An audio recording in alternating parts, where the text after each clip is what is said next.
রাজাকে ডাকছে।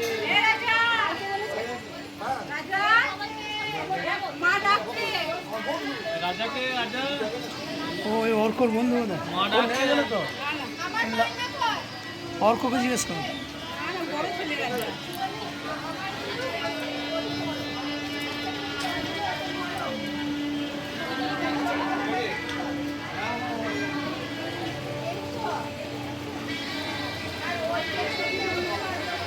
राजा राजा